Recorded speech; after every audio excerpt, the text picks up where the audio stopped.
మనుషులతోనే కేసులు వేస్తారు. ఇవాళ అవి తీయించి మీరు ఇచ్చినట్టుగా ఉద్యోగాలు ఫోజు. జగన్మోహన్ రెడ్డి గారు సిద్ధం సభల్లో ఒక ర్యాంప్ వేసి వెళ్తాం, సెల్ఫీలు దిగటం, డబ్బా కొట్టుకోవటం. ఏంటంటే 6,000 స్టైపెండ్ 12,000 ఇచ్చేస్తున్నామని చెప్పి చప్పట్లు కొట్టండి అంటున్నారు. ఉద్యోగస్తులు పోలీసులకు ఇవ్వాల్సినటువంటి 1,000 కోట్ల రూపాయలు ఏరియర్స్ మీరు ఏం చేశారు? ఇస్తున్నారా? మరి ఈ కుర్రోళ్ళకి 6,000 బదులు స్టైపెండ్ 12,000 అని నోటితో చెప్పారు. ఆ 12,000 వచ్చినప్పుడు చూసుకుందాం.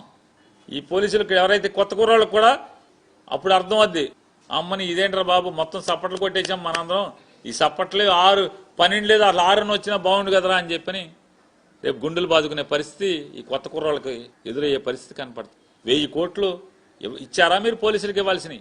సిగ్గు లేకుండా ఒక ఎరియర్ని 2 ముక్కలు చేసి ఇస్తామన్నారు, నవంబర్కి ఇస్తామన్నారు. ఇచ్చారా? పోలీసులకు ఇవ్వాల్సినట్టు ఇచ్చారా అని అడుగుతున్నాను. డ్యూటీ అలవెన్స్లు ఇచ్చారా? సగం ఇస్తామన్నారు, ఒక దాంట్లో సగం ఇస్తామన్నారు, అర కూడా లేదు కదా. ఇవాళ ఈ ఆంధ్ర రాష్ట్రంలో 2,66,000 కోట్ల రూపాయల అప్పు తప్పితే ఈ రాష్ట్రానికి ఏమొచ్చింది మీరు రావటం వల్ల అని అడుగుతున్నా. ఏమొచ్చింది? జగన్ వస్తే పోర్టులు వచ్చినాయి, జగన్ వస్తే మెడికల్ కాలేజ్ వచ్చినాయి, జగన్ వస్తే పాఠశాల విద్య ఇలా మార్చి చూపించాడు, నవీనమైన విద్యను ప్రవేశపెట్టాడు, పిల్లల్ని మెరికల్లాగా తయారు చేయడం స్టార్ట్ చేశాడు, సచివాలయ వ్యవస్థను తీసుకొచ్చాడు, ప్రజలకి కష్టం తెలియకుండా రూపాయి లంచం ఇవ్వకుండా ఏ పని కావాలన్నా గుమ్మంలో అయ్యేటువంటి పరిస్థితిని కల్పించాడు, వ్యవసాయాన్ని పండగ చేశాడు.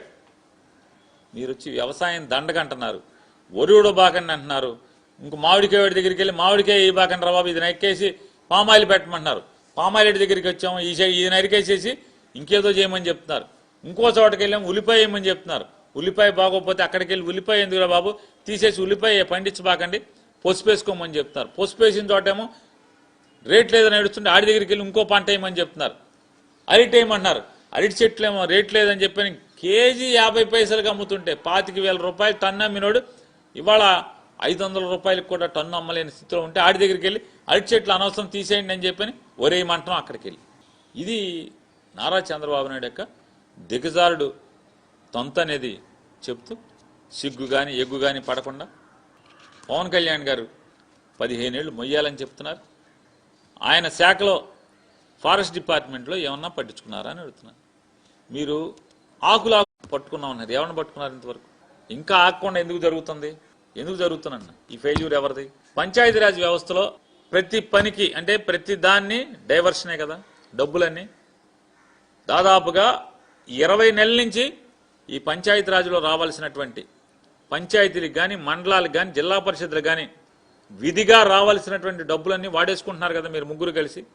రిజిస్టర్ ఆఫీసులో రిజిస్ట్రేషన్ జరిగితే పంచాయతీకి వాటా వస్తుంది, జిల్లా పరిషత్కి వాటా వస్తుంది, మండలానికి వాటా వస్తుంది, సేనరేజ్లో వాటా వస్తుంది.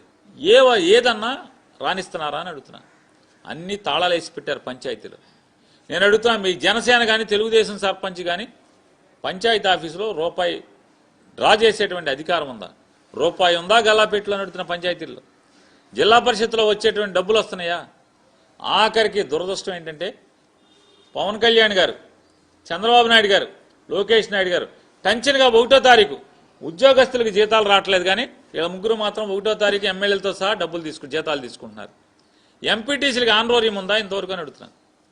ఎంపీటీసీలు ఎంత చిన్నోళ్ళు. సర్పంచ్లకు ఆన్రోర్యం వేస్తున్నారా? ఆపేశారు కదా. ఎంపీటీసీలకు ఆన్రోర్యం ఆపేశారు కదా. జెడ్పీటీసీలకు ఆన్రోర్యం ఆపేశారు కదా. మీరు మాత్రం టెన్షన్గా 1వ తారీఖున డబ్బులు తీసుకుంటున్నారు. సిగ్గుపడరా?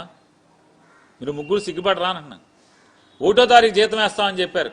మొన్న ఎప్పుడో నేను రిజిస్టర్ ఆఫీస్కి వెళ్తే రిజిస్టర్ ఆఫీస్ ఉద్యోగస్తులందరూ కూడా సాయంత్రం అన్నీ ఆపేసి ఫోన్ చూసుకుంటున్నారు. ఏంటండి అని అడిగాను.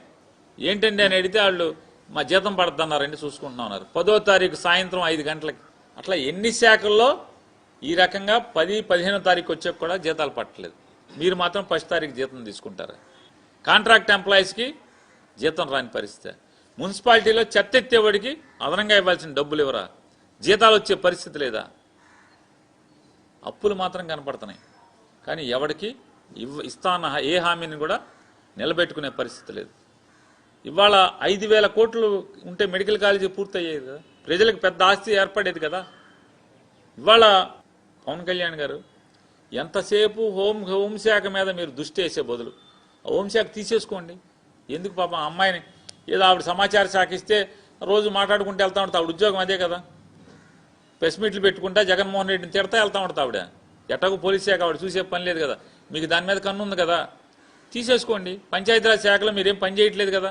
పంచాయతీ శాఖలో 90% 10% నిష్పత్తితో పనిచేసేటువంటి ఉపాధి హామీ దాన్ని కూడా 60-40% చట్టం అంటే మీరు స్వాగతిస్తున్నామని చెప్పని చప్పట్లు కొట్టారు. మీకు 2 ఎంపీలు ఉన్నారు కదా, మోడీతో మాట్లాడరా, నిలదీరా, ఒళ్ళంతా కారం పూసుకోరా. ఉపాధి హామీ కూలి పనులు ఆగిపోతాయి, ఎందుకంటే మీరు జీతాలు ఇవ్వలేకపోతున్నారు కదా, ఈ రాష్ట్రంలో జీతాలు ఇవ్వలేకపోతున్నారు కదా, మా దగ్గర డబ్బులు లేవంటున్నారు కదా, అప్పులు చేస్తున్నారు కదా. రేపు ఉపాధి హామీ పనికి వెళ్తే కూలీలకి 40% మీరు డబ్బులు వేయాలి కదా, వేయలేరు కదా. మరి నిలదీరా కేంద్రాన్ని. మాటలు మాత్రం కోటలు దాటుతాయి, పని మాత్రం ఏదో అన్న సామెతగా ఉంటుంది. వెనకటికి పెద్దవాళ్ళు చెప్పేవాళ్ళు, మేసేపుడేమో పెద్ద కోటల్లో, పనిచేసేప్పుడేమో దూడల్లో చేరేటువంటి తంతు మీది కనపడుతుంది. మేసేపుడేమో ఎద్దుల్లోనూ, పనిచేయటాకేమో దూడల్లో మందల్లో చేరే పరిస్థితిలో తంతులో పవన్ కళ్యాణ్ గారు మనకు కనపడుతుంది. ఇవాళ మరొకసారి హెచ్చరిక చేస్తున్నాం, ఎవరైతే నారా చంద్రబాబు నాయుడు గారు సత్యకుమార్ గారి యొక్క అవినీతి కార్యక్రమాల్లో భాగమైనటువంటి ప్రభుత్వ మెడికల్ కాలేజీలు, ప్రభుత్వ ఆసుపత్రుల్ని పీపీపీ పేరుతో 66 ఏళ్ల పాటు దోచుకుంటాకి ముందుకొచ్చినటువంటి ప్రతి వ్యాపారస్తుడికి ఇది హెచ్చరికే అనేది కూడా గుర్తుపెట్టుకోమని చెప్పని కూడా.